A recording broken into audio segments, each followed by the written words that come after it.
আসছে 12ই ফেব্রুয়ারি বৃহস্পতিবার ত্রয়োদশ জাতীয় সংসদ নির্বাচন এবং সেই সাথে যে গণভোট সেটি ঘিরে ভোটারদের যে প্রত্যাশা, ভোটারদের যে জানতে চাওয়া কিংবা ভোটারদের যে উৎসাহ সেটি মূলত অন্যরকম মাত্রায় যোগ হয়েছে। তবে এখানে একটি বিষয় জেনে রাখা ভালো যে ভোটের ক্ষেত্রে যে বিশেষ করে ভোট কারচুপি কিংবা অন্যান্য যে অসঙ্গতিগুলো থেকে থাকে সেটি ঘিরে বিভিন্ন ধরনের নির্দেশনা দেওয়া হয় নির্বাচন কমিশনের পক্ষ থেকে।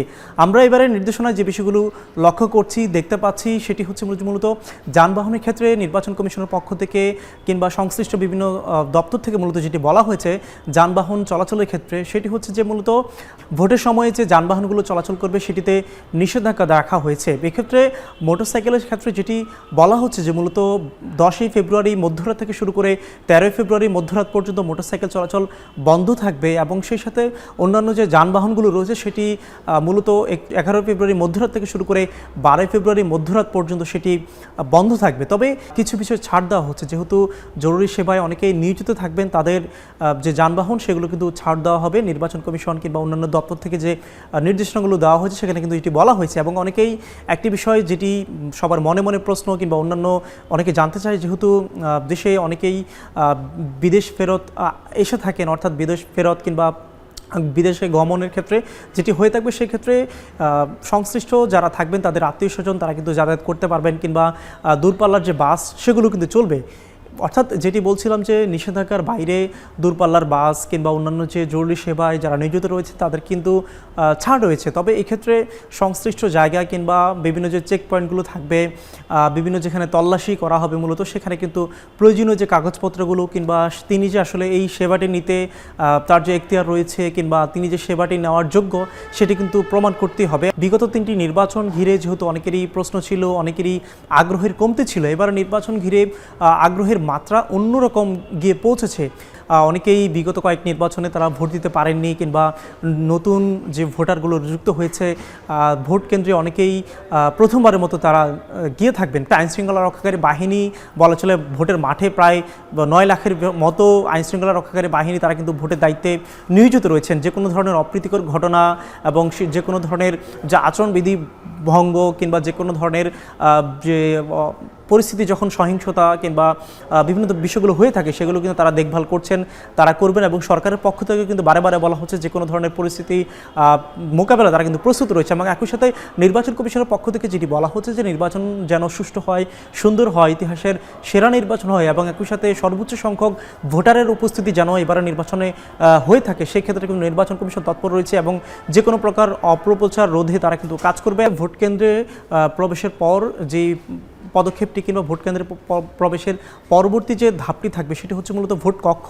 সেই ভোট কক্ষের মধ্যে একজন ভোটার হিসাবে আপনাকে শুরুতেই যে ছবিযুক্ত ভোটার তালিকা রয়েছে সেই ছবিযুক্ত ভোটার তালিকায় নিশ্চিত করতে হবে যে আপনি সেই আসনের কিংবা সেই কেন্দ্রের ভোটার এবং একই সাথে অমোচিহ্ন যে কালি রয়েছে সেটি দিতে হবে। এবং পরবর্তীতে যে সহকারী প্রিজাইডিং অফিসার যারা থাকবেন তারা ব্যালট দিবেন। নিশ্চয়ই আপনারা জেনে থাকবেন যে এবারের 2টি নির্বাচন 2টি ব্যালট দেওয়া হবে। জাতীয় সংসদ নির্বাচনের ক্ষেত্রে সাদা ব্যালট পেপার দেওয়া হবে এবং একই সাথে যে গণভোট যেটি রয়েছে সেটির জন্য গোলাপি রঙের যে একটি ব্যালট পেপার সেটি দেওয়া হবে। এবং পরবর্তীতে নিশ্চয়ই আপনারা গতানুগতিকভাবে যেগুলো দেখে আসছেন সেই ব্যালট পেপারগুলো নিয়ে নিজের রায় দেওয়ার জন্য কিংবা নিজের যে ভোট সেটি দেওয়ার জন্য মূলত গোপন কক্ষে গিয়ে সেটি নিশ্চিত করতে হবে এবং পরবর্তীতে যে স্বচ্ছ ব্যালট বাক্স থাকবে সেখানে ভোটাধিকার নিশ্চিত করতে হবে। এটি বলছিলাম যে মূলত ভোট কেন্দ্রের যে বিভিন্ন প্রক্রিয়াগুলো থাকে, ভোট কক্ষের যে প্রক্রিয়াগুলো থাকে, অনেকের প্রশ্ন থাকে যে রাজনৈতিক দলের এজেন্ট তাদের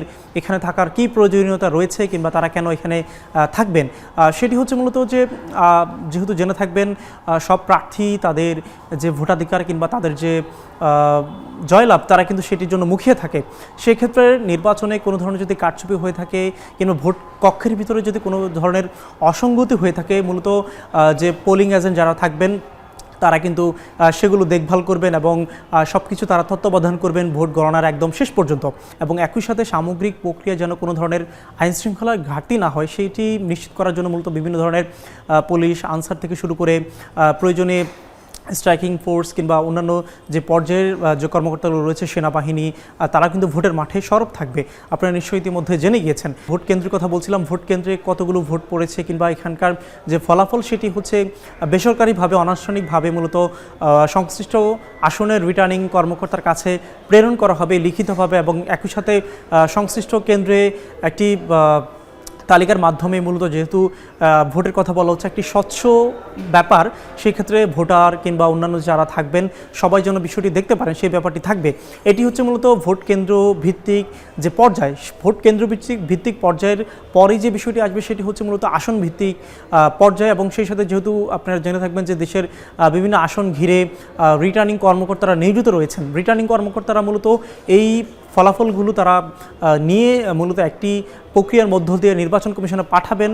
যেহেতু অনেকেই এবারে বলে আসছেন যে এবারে যেহেতু দুটি ভোট একসাথে হচ্ছে, ভোটের গণনার সময় এবং সেই সাথে বিভিন্ন বিষয় মিলিয়ে যে ভোটের সময়টা বেশি লাগতে পারে কিনা ভোটের ফলাফলের যে বিষয়টি, তবে নির্বাচন কমিশনের পক্ষ থেকে যেটি বলা হচ্ছে কিংবা অন্যান্য যে পর্যায়গুলো রয়েছে ভোট কেন্দ্রের পরবর্তী পর্যায়ে যেহেতু রিটার্নিংয়ের দপ্তরগুলো রয়েছে, রিটার্নিংয়ের দপ্তরের পর মূলত বেসরকারি ফলাফল ঘোষণার পর মূলত নির্বাচন কমিশন সচিবালয় থেকে আনুষ্ঠানিকভাবে ফলাফল ঘোষণা করা হবে 300 আসনের। যদিও 300 আসন বলা হচ্ছে, তবে এবার 299টি আসন আপনারা জেনে থাকবেন। তো সেই 299টি আসনের ফলাফল আনুষ্ঠানিকভাবে হয়তোবা 12 ফেব্রুয়ারি ভোটের পর 13 ফেব্রুয়ারি মাঝামাঝি সময়ে সেটি হতে পারে। তারা যেটি বলছেন যে পরবর্তী 20 থেকে 22 ঘন্টা কিংবা 24 ঘন্টা তথা একদিনের মধ্যে ফলাফলটি দেওয়ার ব্যাপারে তারা কিন্তু নিশ্চিত করেছে। আমরাও কথা বলেছিলাম ব্যক্তিগতভাবে, যেহেতু ভোটারদের অনেকে জানতে চাওয়া থাকে, এটি আমরা কিন্তু নিশ্চয়ই বলতে পারি।